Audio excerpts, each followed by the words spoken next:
काही लोक म्हणतात दहशत आहे. अरे मी आजपर्यंत माणूस होतो, मला कोण घाबरतं सांगा बरं इथं चला.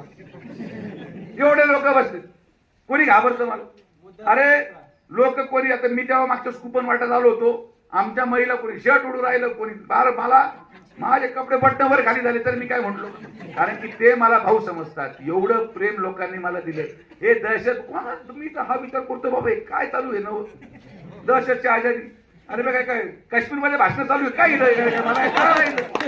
भाषण चालू कुठे वल्लारमध्ये काय? बरं काय म्हणे आमच्यावर ड्रोन ठेवले, काय ड्रोन का काय ड्रोन आणि लाईट गायब करून टाकली. आता यांच्या जनरेटरला संगम धरून डिझेल असणार त्याला मी काय करू शकतो? जनरेटर लावलं पण संगम धरून डिझेल चालत नाही ना. मग लाईट गेली तर काय करणार? लाईट जात नाही का आपल्याकडे? किती वेळेस गेली? माझ्या भाषणाच्या वेळेस लाईट जाते, मी आपलं बॅटरीवरचा फोन घेऊन येतो भाषण करायला.